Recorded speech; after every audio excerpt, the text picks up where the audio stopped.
Hi friends, welcome to my channel. ಇವತ್ತಿನ ವಿಡಿಯೋದಲ್ಲಿ ಸ್ವಲ್ಪ ಗೀಝರ್ ಬಗ್ಗೆ ಮಾಹಿತಿಯನ್ನು ಕೊಡ್ತಾ ಇದ್ದೀನಿ. ಮೊದಲನೇ ಬಾರಿಗೆ ಯಾರಾದರೂ ಗೀಝರನ್ನು ಹಾಕ್ಸಿದವರಿದ್ದರೆ ಅವರಿಗೆ ತುಂಬ ಉಪಯುಕ್ತವಾಗಿರುತ್ತೆ ಈ ಮಾಹಿತಿ ಅಂತ ಹೇಳ್ಬೋದು. ಇವತ್ತು ನಾನು ಇಲ್ಲಿ ರಿಪೇರಿಗಾಗಿ ಕರೆಸಿದ್ದೀನಿ. ಏನಾಗಿದೆ, ಏನು ಪ್ರಾಬ್ಲಮ್ ಆಗಿದೆ ಇದರಲ್ಲಿ, ಯಾಕೆ ಕರೆಸಿದ್ದೀನಿ, ನಾನು ಹಾಕಿ ಎಷ್ಟು ದಿವಸ ಆಯಿತು ಅಂತ ನಿಮ್ಮ ಜೊತೆ ಶೇರ್ ಮಾಡ್ಕೊಳ್ತಾ ಇದ್ದೀನಿ. ಈ ವಿಡಿಯೋ ನಿಮಗೆ ಯೂಸ್ಫುಲ್ ಅಂತ ಅನಿಸಿದ್ರೆ ಒಂದು ಲೈಕನ್ನು ಮಾಡಿ, ಹಾಗೆ ನಿಮ್ಮ ಗ್ರೂಪ್ಗಳಲ್ಲಿ ವಿಡಿಯೋನ ಶೇರ್ ಮಾಡಿಕೊಳ್ಳಿ. ನನ್ನ ಚಾನಲ್ನಲ್ಲಿ ನಾನು ಈ ಥರ ಉಪಯುಕ್ತವಾದಂತಹ ಯಾವುದೇ ಮಾಹಿತಿ ಇದ್ದಾಗ ನಿಮ್ಮ ಜೊತೆ ಶೇರ್ ಮಾಡ್ಕೊಳ್ತೀನಿ. ಹಾಗಾಗಿ ನನ್ನ ಚಾನಲನ್ನು ಮೊದಲನೇ ಬಾರಿಗೆ ನೋಡ್ತಾ ಇದ್ದರೆ ಸಬ್ಸ್ಕ್ರೈಬ್ ಮಾಡಿಕೊಂಡು ನೋಡಿ. ಹಾಗಾದರೆ ವಿಡಿಯೋನ ಸ್ಟಾರ್ಟ್ ಮಾಡೋಣ. ಆಲ್ರೆಡಿ ಇಲ್ಲಿ ಗೀಝರನ್ನು ಅವರು ತೆಗೆದಿದ್ದಾರೆ, ನೋಡ್ತಾ ಇದ್ದೀರಾ. ಇಲ್ಲಿ ಏನಾಗಿದೆ ಅಂತಂದರೆ ಅದರಲ್ಲಿ ಸೌಂಡ್ ಬರ್ತಾ ಇತ್ತು. ನಾವು ಗೀಝರನ್ನು ಹಾಕಿಸಿ ಇವಾಗ 1 ವರ್ಷದ ಮೇಲೇ ಆಗಿದೆ.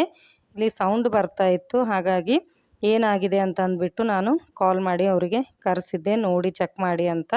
ಅವರು ಇದನ್ನು ಓಪನ್ ಮಾಡಿಯೇ ನೋಡಬೇಕಾಗುತ್ತೆ ಮೇಡಮ್, ಒಳಗಡೆ ಏನಾದರೂ ಹಾಳಾಗಿದ್ದರೆ, ತುಂಬ ಗಲೀಜಾಗಿದ್ದರೆ ಟ್ಯಾಂಕನ್ನು ಕ್ಲೀನ್ ಮಾಡಬೇಕಾಗುತ್ತೆ.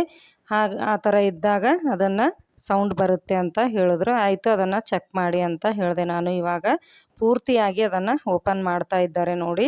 ಒಳಗಡೆ ಕೂಡ ಈ ಥರ ಕಾಯಿಲ್ ಇರುತ್ತೆ.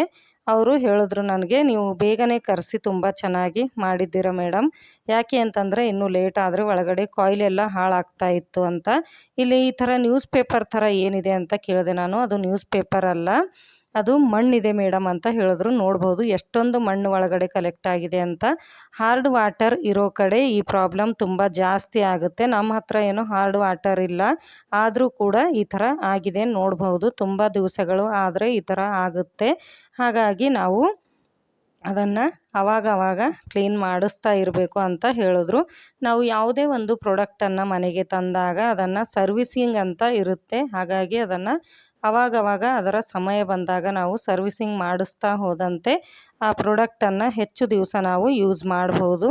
ಇಲ್ಲಿ ನೋಡ್ಬೋದು ನೀವು ಎಷ್ಟು ರೆಡ್ಡಾಗಿ ಬರ್ತಾ ಇದೆ ನೀರಂತ. ನಾವು ಬಕೆಟ್ನಲ್ಲಿ ಅಂದರೆ ದಿವಸ ಸ್ನಾನ ಮಾಡುವ ಬಕೆಟ್ ಕೂಡ ನಾವು ಅವಾಗವಾಗ ಕ್ಲೀನ್ ಮಾಡದೇ ಇದ್ದಾಗ ಯಾವ ಥರ ಗಲೀಜಾಗುತ್ತೆ ಅಲ್ವಾ, ಅದೇ ಥರ ಇದನ್ನು ಕೂಡ ನಾವು ಕ್ಲೀನ್ ಮಾಡಬೇಕಾಗುತ್ತೆ. ಅದನ್ನು ನಾವೇ ಕ್ಲೀನ್ ಮಾಡ್ಕೊಳ್ಳೋದಕ್ಕೆ ಆಗೋದಿಲ್ಲ. ಹಾಗಾಗಿ ರಿಪೇರಿ ಮಾಡೋರನ್ನು ಕರೆಸಿ ಇದನ್ನು ಕ್ಲೀನ್ ಮಾಡಬೇಕಾಗುತ್ತೆ. ಇವಾಗ ಪೂರ್ತಿಯಾಗಿ ಕ್ಲೀನ್ ಮಾಡಿದ್ದಾರೆ, ನೋಡ್ಬೋದು ಬಾತ್ರೂಮ್ ಎಲ್ಲ ಎಷ್ಟು ಗಲೀಜಾಗಿದೆ ಅಂತ. ಹಾಗಾಗಿ ಏನಾದರೂ ಸ್ವಲ್ಪ ಸೌಂಡ್ ಬರ್ತಾ ಇದೆ, ಏನಾದರೂ ಪ್ರಾಬ್ಲಮ್ ಅಂತ ಅನ್ನಿಸ್ತಾ ಇದ್ದರೆ ನೀವು ಕೂಡ ಬೇಗನೆ ರಿಪೇರಿ ಮಾಡೋರನ್ನು ಕರೆಸಿ ಅದನ್ನು ರಿಪೇರಿ ಮಾಡಿಸ್ಕೊಳ್ಳಿ. ಯಾಕೆ ಅಂತಂದರೆ ಅವರು ಹೇಳ್ತಾ ಇದ್ದರು, ಒಳಗಡೆ ಏನಾದರೂ ಕಾಯಿಲ್ ಏನಾದರೂ ಅಲ್ಲಿ ಮೆಲ್ಟ್ ಆಗೋ ಥರ ಏನಾದರೂ ಪ್ರಾಬ್ಲಮ್ ಆದರೆ ಅದರಲ್ಲಿ ಕರೆಂಟ್ ಶಾಕ್ ಕೂಡ ಹತ್ತಬಹುದು ಅಂತ. ಹಾಗಾಗಿ ಮನೆಯಲ್ಲಿ ಮಕ್ಕಳು ಇರ್ತಾರೆ, ಹಿರಿಯರು ಇರ್ತಾರೆ, ಗೊತ್ತಾಗೋದಿಲ್ಲ. ಹಾಗಾಗಿ ಈ ಥರ ಪ್ರಾಬ್ಲಮ್ ಬರೋದಕ್ಕೂ ಮೊದಲು ನೀವು ಆದಷ್ಟು ಏನಾದರೂ ಅದರಲ್ಲಿ ಪ್ರಾಬ್ಲಮ್ ಅನ್ನಿಸ್ತಾ ಇದೆ ಅಂತಂದಾಗ ಈ ವಿಷಯದಲ್ಲಿ ಆದರೂ ನೀವು ದುಡ್ಡನ್ನು ಯೋಚನೆ ಮಾಡದೇನೆ, ದುಡ್ಡಿನ ಲೆಕ್ಕ ಹಾಕದೇನೆ ಅವರನ್ನು ಕರೆಸಿ ರಿಪೇರಿಯನ್ನು ಮಾಡಿಸ್ಕೊಳ್ಳಿ ಅಂತ ಹೇಳೋದಕ್ಕೆ ಇಷ್ಟಪಡ್ತೀನಿ.